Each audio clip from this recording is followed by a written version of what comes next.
My name is Detective Samara Mellish. I'm with the Orange County Sheriff's Office. Today's date is February 26, 2010, and the time is 09:51 hours.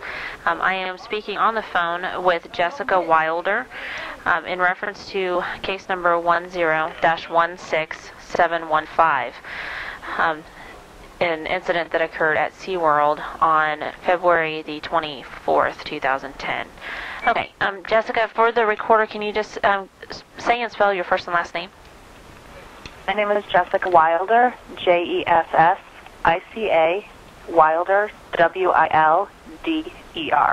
Okay, and Jessica, you had told me yesterday when I talked to you on the phone that you were you had participated as a guest at the Dine with Shamu show. Correct? Yes, that's correct. The 12:30 show on February 24th, and I have our confirmation number still for our reservation if you'd like it. Okay, no, that's okay. What, as far as the show itself, can you just kind of tell me what happened during the show? Yeah. I have attended 2 previous shows, Dine with Shamu, so I have a reference for what I've observed before. I'm also a licensed veterinary technician and hold a degree in psychology, and have worked in zoos and was a zoology major as well. So from witnessing this Dine with Shamu experience, there was nothing observable out of the ordinary during the dining experience. The dining experience was wonderful. Everything went just as it always had, and there was nothing out of the ordinary that I observed. Okay. What happened when at the end of the show? At the end of the show, they thanked us for participating, wished us all well, and made it clear that it was time to kind of start exiting the dining area. A few families, mine own included, we sat behind to try and snap a few more pictures, and at that time I observed a male trainer who was standing back by the main platform in front of the screen, and a female trainer who was down, and she was actually interacting with the whale still, kind of giving people a little bit more show. She was using fish to reward him, and also doing the trainer hug, the pat, throwing him fish, asking him to do things. I also observed her laying on that platform. She was laying right down, and when he was coming up, she was hugging him. So we watched that for a bit, and then my daughter said she was bored, and we decided to head down to the underwater viewing area because I wanted to continue to watch the interaction from down below. Okay.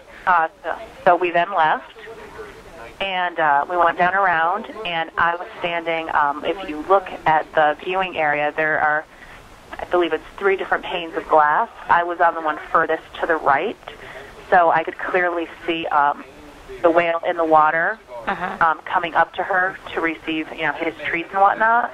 And I was just enjoying watching him, come for a reward, take a loop, and that sort of thing. Right. So at that point, there was there was only one other family next to me at this time, and I believe that we were able to see at that angle, but depending on where you were at the glass, you had a different perspective. Right. So I don't know what the people in the middle as far left panel saw, because I was on the furthest right. And I made a comment to one of the young children next to me about, oh, isn't this fun? And the mom said, oh, look, the trainer got in the water with him. And I immediately looked up, because I know that's not part of the Dine with Shamu experience. Right. And she was in the water. I knew it was a trainer because she had the black and white uniform on.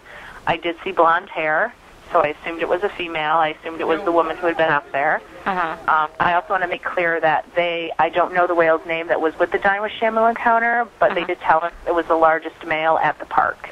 Right. And that they did not switch whales out in that short period of time.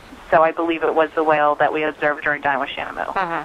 So at this point, I see the woman in the water, and she is spread eagle, not in the typical trainer fashion where they jump in and they're in a tuck. Right.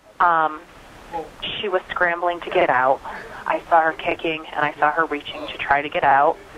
And it seemed like a split second later, the whale was approaching her.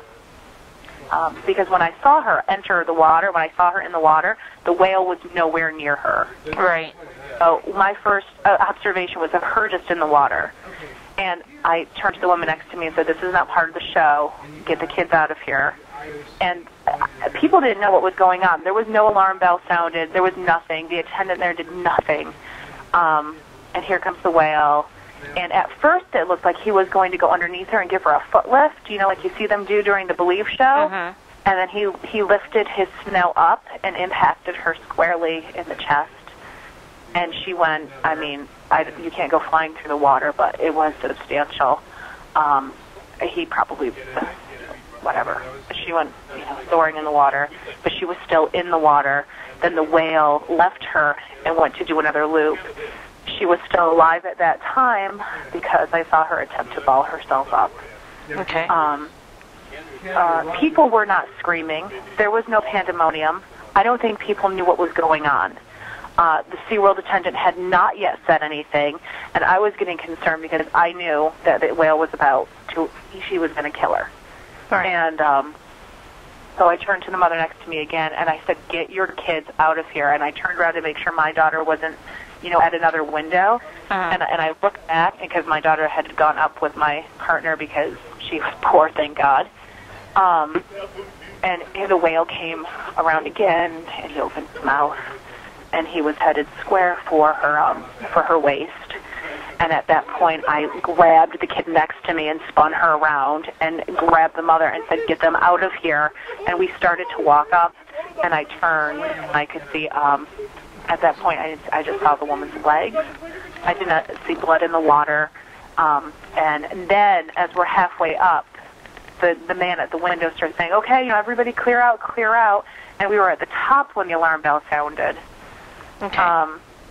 So based on the viewing tank setup, I don't know how many families actually saw what I saw. As far as I could tell, because I moved to that far right window so I could observe him being fed and observe that platform. Uh-huh. I was interested in it because I could not see that from the middle or the far left. So I don't know how many people actually witnessed the actual attack. Uh-huh. But I know that I did, and the family next to me, whether they know what they saw or not, they did. And it was a husband and a wife and two small girls. Okay. And they had been at the Dining with Shamu show as well. And so then the bells are ringing, and we're walking up briskly, and you could kind of see through the gate, and I was just, you could see the trainers at that point mobilizing with the nets and whatnot. And, you know, a crowd formed, and, you know, the bells are going off. And at that point, I was pretty well stunned. I was very upset. And people were just talking. They didn't know what was going on. And then all of a sudden the SeaWorld staff came, and they start ushering people away without any explanation. Uh-huh. It was just, yep. And so then we just took our daughter out of the area because we didn't want her around the melee. And as we were walking away, we heard on a radio a man in SeaWorld attire in front of us. You know, the radio said, you know, she's non-responsive to CPR. Okay. And so at that point, we took our daughter to go see the manatees quickly to kind of normalize everything, and then we left the park. All right. So, did you? So when you were there during the show itself, you didn't notice anything out of the ordinary, or anything that, since you've seen the show multiple times, there's nothing that looked different to you from any other show? Absolutely not. And that's why one of the reasons why I called you, because I hear what people are saying. And this did not happen during the Believe show. This did not happen in the main tank. I am 100% certain of that. This was the whale that was used for the Dine with Shamu at the 12:30 show. It was not in the stadium, you know, whatever. 60,000 people did not witness this. The only people who could have possibly witnessed this were the trainers on deck, anyone lagging behind from the 12:30 Dine with Shamu show would have seen it from topside if they had stayed behind, and the people at the viewing tank down below. Okay. Those are the only people who could have possibly witnessed it. Because those gates are closed. He couldn't have gone back into the stadium. And what happens is, with Dine with Shamu, there's a 12 o'clock Believe show that day. All right? So that was going on, before dining with Shamu began. That had cleared out. While dining with Shamu was still going on. Okay. So these reports that whales were behaving oddly during the show, that's not even relevant. They were completely different whales. Right. The whale with Dining with Shamu, I have pictures from before. Like I said, I've seen that show twice before. I have extensive, wildlife biology background, and there was nothing out of the ordinary. And the trainer, after the dinner experience, was laying down on the on that ledge, petting him, giving him reward. I can't believe she would have done that if she felt something were amiss. Right. So this is just completely random. All right. Is there anything else that you can think of that you noticed that seemed, other than what you saw when you were down by the tank? No, nothing was out of the ordinary. Absolutely nothing. Everything went just as it has always gone. Okay. Do you swear everything in your statement to me is true? Yes, I do. Okay. The time is 10:02, and I'm going to stop the recording at this point.